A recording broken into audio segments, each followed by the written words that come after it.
Hey, I'm JZidor. I'm from Miami, Florida, and you're watching Industry Most Wanted. He call me Mama Water, la la la la serene. He drank from my water, it's so we're playing the shame. Let me explore ya, that's what he said to me. I looked him in his eyes and said that. Hey, what's going on, man? It is your girl, TampaMystic, and we are live. Where we at? Industries. Big Industries, most wanted, not the little one. Boom. Yes. Miami checking in today. JZidor. We did this recently over there at the radio station. Thank you for being here today. I definitely had to come back and see my girl. Listen, this is my new BFF. Okay, we get besties. drinks. We got to get drinks, friend. Give me some love, Okay, man. Definitely. Period. Thank you again for being here. Go ahead and give us an introduction of who JZidor is. Well, I'm JZidor. You guys might remember me from American Idol season 13. I'm a dope ass artist. Let's start there. And I'm just here with my girl on Industry's Most Wanted and just feeling the love and feeling the vibes. Facts, man. Well, we definitely got a lot to talk about, so we're going to just dive right in. For the people who may not have caught our other interview, let's just briefly touch on how you got started doing music. So my music career really started from like American Idol, like pre-American Idol. I was just a regular karaoke singer, singing on YouTube, just trying to make things work and just trying to figure it out because I've grown so much since then and then since American Idol. So I don't know as much as I need to know in the business, but I feel like I've learned a lot within that last 10 years. At least I hope I did. Absolutely. And it's just been a grind, just really doing this anything. It's so empowering, but it's also so depressing at the same time. It's like a weird conundrum. Absolutely, because this music industry is difficult, and I think a lot of people thrive off perception. They perceive people based upon maybe how they look or maybe how they act. And you and I kind of touched on that before. You know, it's like they don't take the time to really get to know a person, which is super key. Right. That comes with maturity and growth. Throughout your journey in music, what would you say is like the biggest obstacle that you had to overcome that was maybe a little difficult for you?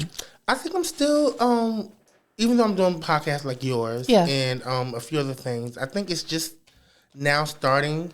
I remember, and this is no shade to any organizations or anything like that, but I've been one of the first LGBT artists to be on American Idol with me and MK Noblette. Shout out to MK.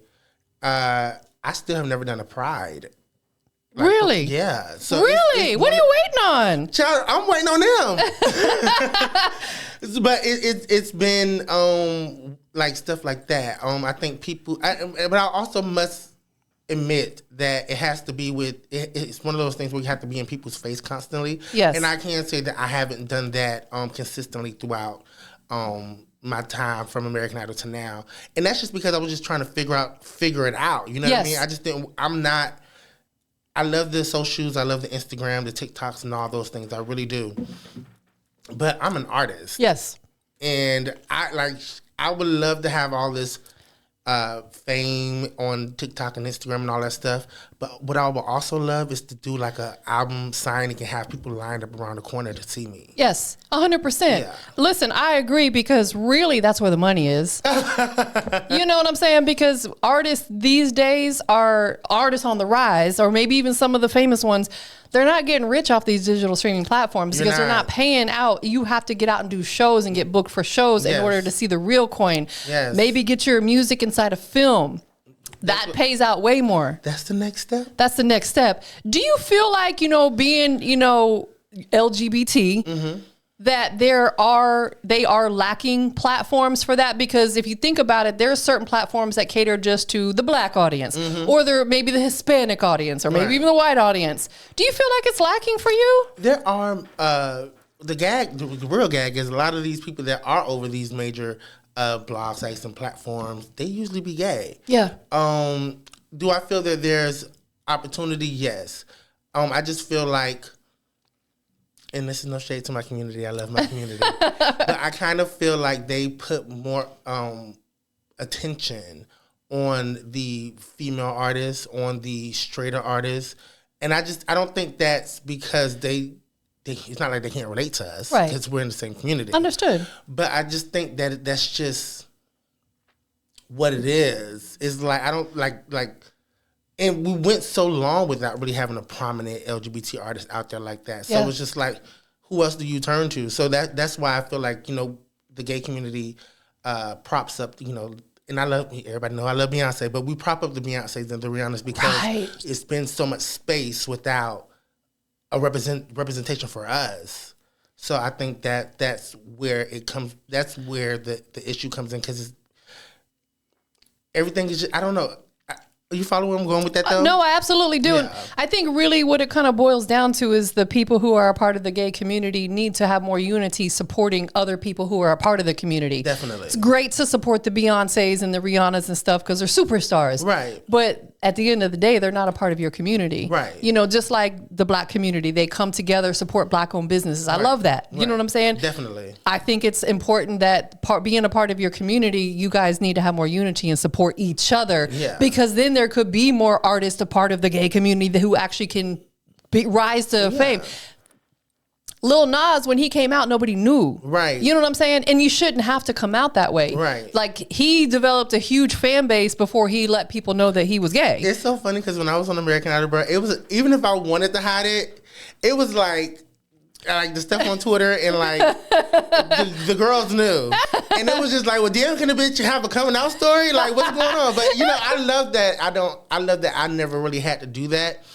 And then I think what accompanies my music so well is I feel like I have an amazing personality. You do. And I feel like with those two ingredients, you can't really fail. I think the only time like I said, I don't know the ins and outs of the industry, but I will say that if you're not putting the work in to show, because you have to show people that you want this. Absolutely. And I think I have that, and then I also want to show people that I want this. Yes. So I know I'm going to get to my destination. It's just like, God, what time we going to get there, though? Because I feel like we've been on the road for 19 hours. No, that's facts. And I think it boils down to just, having more unity. Yeah. And with you in particular as a person, I think that, like you said, you couldn't have your coming out story because you're just so true to who you are. You don't try to Thank you for that. fake it or be someone you're not. You're truly walking in your 110% I'm truly purpose. a homosexual. And listen, wear that. Be proud of that. Yeah. You know what I'm saying? Like, shoot, since the dawn of time, I've always dated Black men. Okay. You know what I'm saying? And, I'm an OG now. So it's like when I was in high school back in the early 90s, I'm telling y'all, I'm an OG. Back then, 30 years ago, it's still frowned upon somewhat today, but it was way more frowned upon back then. So, but I didn't try to hide it from nobody. Right. You know what I'm saying? Right. Same thing with you. You have to be true to yourself. Otherwise, we're never going to be happy. Right. Never going to be happy. Right. Definitely. What are some of the things that you're working on right now musically? So I am in the process, because like I said, I would love to do more shows, but I figure like, how can I do more shows if people aren't booking me? So I'm getting ready to do like a live performance with the band that I'm so excited about. That is fire. I think we talked about that last time. Yes. That's dope. And I'm gonna put it out on my own platforms, like my own Instagram, my own YouTube, and just I think it goes back to doing stuff like this. People who are going to watch this interview are going to gravitate and hopefully just follow me on this journey, because listen, the ride is happening, okay? The amusement park is open. I just need you guys to come and see where I go with this thing, because it's going to be a beautiful story. Absolutely. You're inviting people, to come into your world and be a part of your journey. Mm-hmm. Let me ask you this. For people who may see this and don't know you, what would you say to those people to invite them, to make them feel welcome into your world? Ooh, that's a great question. Be you when you're around me. I really can't stress enough to people how I want them to be, how they are in a room by themselves with me, because I can't gauge you on the facade. Like, you can't gauge a person on their representative and who they show. Like, I want to see. I to be honest with you, I'm one of those kind of first people. Like, if I take you out on a date, like, don't dress up for me. Like, child, we just might go to McDonald's so I can really find out who you is. You get what I'm saying? Because I really want that person. I really want whoever's around me to be themselves, because we live in a world. If you work a 9 to 5, you're not yourself at work.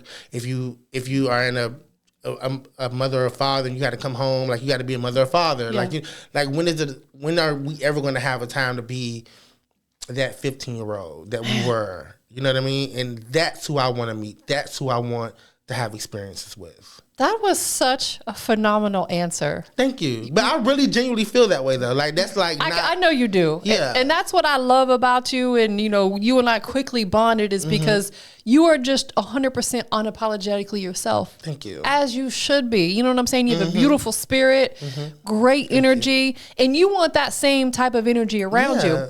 Because some people, they do get, depending on who they're around, they become a whole different person. Right. And I understand some situations you have to adapt. Have you ever met a person who got around people and then they accent changed? It was like, girl, where did that come from? It's like, yes, I clown somebody about that. I give them a hard time because I'm like, you turn into this person, but then when you're around me, you turn into this person, right. you know, and it's just funny to me. But, you know, I think some people don't intentionally do it. They just kind of try to adapt to the environment. Right. But when people intentionally do it, like you said, they put on a facade, and you can feel that. Yeah. When, you know, because like, who wants to walk around putting a facade on all the time? I went to Job Corps, and it was this guy, like, because they were like, you know, people from Florida, people from here.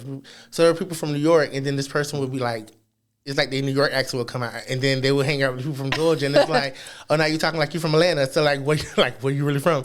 But yeah. Exactly. That story. That is dope. So you're out here today and you've got another podcast you're doing. Yeah. How do you feel like leaving your city, coming to a place like Atlanta where there's a lot of opportunity for artists, helps you enhance your music career? To be honest with you, I think the statement of like Atlanta is the new Hollywood has become Atlanta is Atlanta. Yeah. And I don't feel like you can really do anything without coming here. Like, you know, if you're from a small town here or there, like they don't have a industry most wanted. You get what I'm saying? So you have to really come here. I think that's why the city is so full, as a lot of people like to say. But you have to appreciate that fullness, because people are out here trying to strive and get to the bag and get their dream. You know what I mean? And it's not our fault that Atlanta is the place to be. It's really y'all fault because y'all made Atlanta popular. But we gotta be here. You know what I mean? So I'm definitely trying to get there. Like I said, I still work a regular job. Yeah, I was on American Idol, but people work 9 to 5s. I work a 6 to 6. Okay, so it's one of those things where we do have a company up here. Yeah. But the company's so much smaller, so it goes from like, I'm able to do the things because of the capital that's coming in from that job, right? Yeah. But if I come here, then it's like I kind of lose a little bit of that capital. So it's like a double-edged sword if I'm using that term right. Yes. No, absolutely. You're 100% right. Where do you feel like out of all the places that you have traveled for a music business shows you the most love? Oh, Atlanta. Like, I mean, I've been to LA, and LA is really like cool. I haven't done all the things that I wanted to do in LA to give LA it's like to critique it. Yes. But I will say Atlanta, Atlanta black, we love it. It's a black Hollywood. You know what I'm saying? So I mean it's definitely here. And then I feel like just like in Miami here, I feel like everybody's beautiful here. Yeah. Like I feel like even if they are unattractive, it's like they got this kind of like swag about them that's still like, okay, you ain't cute, but like you might get some no, they can still get the business. Okay, a little bit. But you're right. It's like just there's something so different about the culture here. The water. Yeah, man. And even people who are not from here but have been here for a while kind of adapt to the environment. Like you said, it's just that's what I've been coming here since the 90s, man. Okay. Did you ever go to Freaknik? That's why I came here. Hello, please. I came to Freaknik twice. I was here. I had my son in 94, so I came here in 95 and 96. Okay. And that's like the heart, like the that was the man. Time. It was because the 90s were so beautiful. I love that era. And when I came here back in those times, I said to myself then, I said, man, I'm gonna live there one day. I'm going to live in that city one day, and here I am because I love the culture here. It's very welcoming. Very, very welcoming. Would you ever consider excuse me, I can't even talk. Relocating here if it made sense for you? I definitely do. Like, to be honest with you, I wish things with the music would like hurry up a little bit, because I definitely want to be here. You know what I mean? Like I said earlier, for me, it's not about the work, because I knew that the work was like a given. Yes. Like anybody who, it's weird when you want to be an artist and you want to put out music and stuff and you don't want to do interviews. It's right. Like, what are you here for? Exactly. You know what I mean? Because there are some artists who don't want to do this part of it. And it's crazy. It's crazy to me. Absolutely, 100%. Tamari. So yeah, you're absolutely 100% right. Just tell them to have a seat out there. So man, we have to, as people like myself, people like yourself, we have to stay focused because there's a lot of distractions out here. Yeah. What keeps JZidor focused? You know, this week has been like kind of not rough, but a little like taxing. Yes. So what definitely keeps me focused is the fact that I want to make a name for myself. Yeah. Get this music out. Like the EP is pretty much done, but it's one of those things where it's just like, you know, just getting that final touch so it can be perfect. Yeah. It's been a while since a lot of people have seen me, so I want to make everything good. Also, what keeps me focused, just to get back to the question, because sometimes I can rant and go, child, we'll be on the other side of town by the time I get done. My nephew. Yeah. Which I met last time. Yes. He's so sweet. I wanted to bring him this time, but it wasn't time restraints. Understood. But I wanted to him and my mom. My mom was a singer. A lot of people don't know that when I was like around my nephew's age, 10, 11, 12, around that era, my mom had a stroke and she ended up losing her voice. Really, permanently? Yeah. So my mother doesn't even talk. Wow. Like she talks, but it's like kind of slurred. Not even slurred, but it's like she can't even, like how we're formulating words. Yeah. She can't even formulate words. That's her heart. Yeah. And then prior to that, she had her leg amputated. Oh my gosh. And I knew that she loved the Jackson 5, and my grandma also sang as well. So it's one of those things where it's just like, I'm doing it for them as well. And because I know that we've all had that common goal, and it's going to take one of us to get there. And, it's going to be me. You have to pick up her legacy and continue it on. Yeah. Bless her heart. Like, thank you for that. My mom had 2 strokes, and and she never was the same. Like she had a few actually, not just one. And my mom became very forgetful, and I would always try to look past that because she would tell me something, and like 2 days later she'd tell me again, and I would never say, "You already told me that," because I didn't want to make her feel bad. Right. Sometimes she would kind of stumble over her words because it impacts your brain. Yeah. So bless her heart. Yeah. So you're here to live her legacy. I am. I love that. I love that for you, and I love that for her. Thank you. Definitely. I really just, you make me feel warm. No, and listen, it's very genuine because I'm the type of person, I've been through situations where people judge me, like I said, calling my son a half-breed and calling me an in-lover. And I've been through that, and it's like, I just want to love on everybody. I love everybody equally, you know? My thing is like, why, like, so I was on TikTok the other day, and this guy, he was like talking about the election. I made a video about the election, and he said he doesn't want to support Kamala because, you know, she's down with the LGBT community, and I can't be involved with anything like that. And it was just like, why you care what I'm doing with somebody's dick and it ain't your dick? No, facts. Like, listen, that bothers me with straight men because y'all be so pressed about us. Yeah. But it's like, the dick, we ain't even trying to like fuck with you like that. Can I cuss on you like that? You can say whatever the fuck you want. I'm not trying to suck your dick. and if I did, you wouldn't have a problem with it. I can assure you that. So at the end of the day, what are you mad about? If it's not affecting you directly, stop worrying about it. Please. What I do in my personal life, what he does in his personal life, if it does not affect you, which it won't affect you, because chances are we don't even know you. Hello. Stop worrying about it. What you need to be worried about is why you worried about what we doing. Because it's weird. It is very weird. It's fucking weird, you know. And I don't usually curse, but right now it's fucking weird. Yeah. You know, it's child, we can go. That could have been another long 2-hour conversation. No, it's so weird to me. Facts. Talk to us about your upcoming project. I don't know if I want to, because I don't have a release date for it yet. You can briefly touch on it. But how long has it been in the works? How about that? You know, it's so weird because I had these songs for a while, right? And I was going to do this thing where I'm just dropping singles. But I really was like, it's almost 10 years since American Idol. It is 10 years now. But at the time, it was like, it's almost 10 years. I really want to come out with a project, and I really want to make it work. And it's just it's a coming of love story. Yeah, literally from a person being single and doing their thing, and how you do your thing, you do your thing.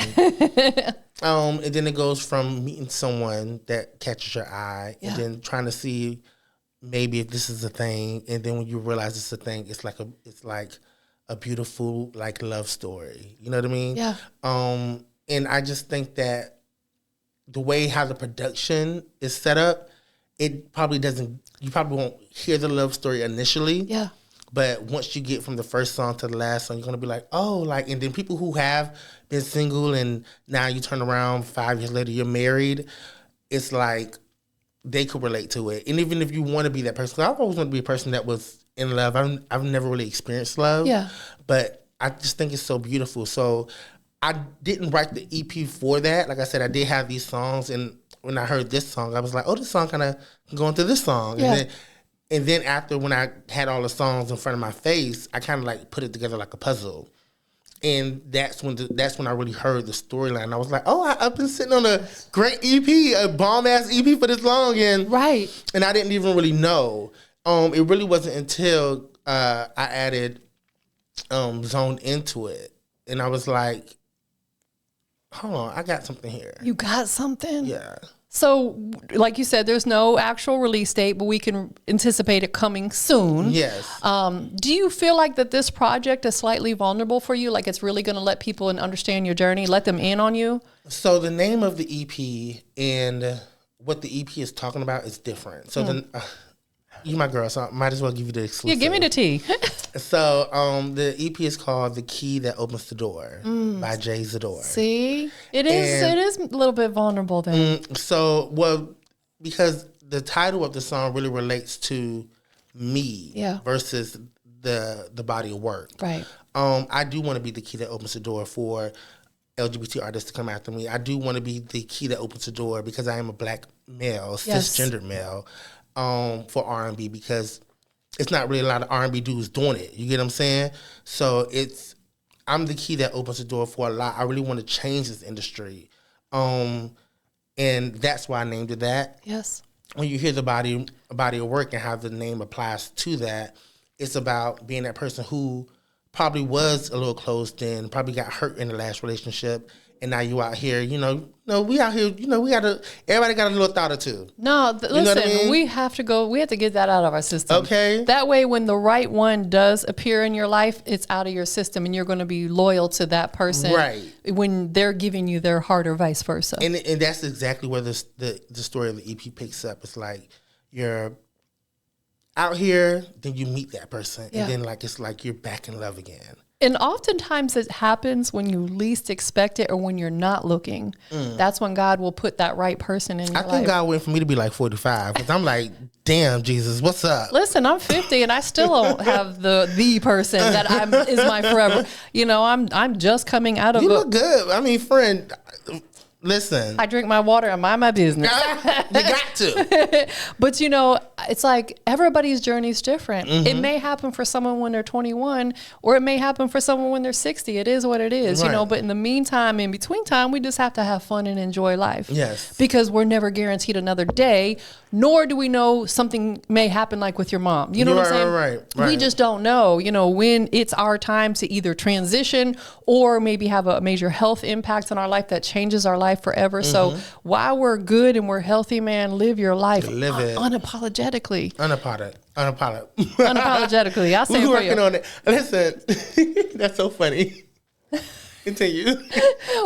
Where can we find you at next besides being here in Atlanta? Do you have other shows or anything booked after you leave Atlanta? Not yet. We're working on some things. I definitely want to get into my interview bag because I really, like I said, I love to talk. Yes. So I'm working on some things with that. I'm setting up a show. Hopefully, I don't know if I want to give that away just yet, but I'm setting up a show in November for the 22nd. Okay. But, in your city? It'll be actually here. Oh, okay. In Atlanta. But where it's like I said, the train is moving, but we're moving at that pace. Yes. But it's all going to make sense down the line. Understood. Absolutely. And listen, I'm going to say this on camera. I want you to come back again soon, and I want you to sit down with me, and I'm going to block out like an hour for you and I. It's on me. It's all love. And I want us to just really be able to dive in deep, and I'll make sure that we don't have anybody behind us, so we can just take our time. Yeah, that's so sweet. Because we can just dive in. I receive that. I really want us to grow and bond and build a better relationship, especially if at some point in time you end up moving here, because we going to be hanging out. Yeah, you know what I'm saying? Please. Absolutely. So we'll talk about it. You heard it on camera. We'll talk about it off camera. You heard it here, baby. Facts, man. Tell everybody where they can follow you at. Well, you guys can follow me, please, on... I'm always so bad at this because I have so many different... Mind you, I'm going to put this out there. I don't know who got a problem with me on Instagram, but I done made like 5 Instagram pages chatting within like the last 2 or 3 years. People be hating. And it'd be so bad. So you can find me at JZidor Idol, AIDOL 13, JZIDOO, JZIDOR Idol 13. Twitter, because I still call it Twitter. I don't call it X. Me too. JZidor, JZIDOR, Mumu, MUMU, and I believe it's just JZidor on TikTok. Got you. Understood. Where, you about to ask you where can people follow you. Listen, my mind is all over the place. Who do you want to shout out to? I want to shout out to my lovely, lovely nephew, who I wish I could have brought today. Yes. He's the apple of my eye. Like, so he sweet. Makes me want to, because people don't realize that they can reach their goals until they really see someone close. Yes. And I don't know what his goals are going to be. I don't know what he's going to aspire to be when he gets older. But if he can see his uncle doing what his uncle loves, that should inspire him to go after his dreams. My boy at Crew Cafe, he's my engineer. I got to call it, because I call him by his real name, but Tim, I love you, man. I spoke to him yesterday about doing a mix for the show I was telling you about in November. Yeah. And he just makes me a better artist every time I see him. And it's so crazy because it's almost like, damn, where were you like 15 years ago? Yeah. You know what I mean? So I definitely got to shout him out. And shout out to all my J-Hearts, the ones who've been down since American Idol.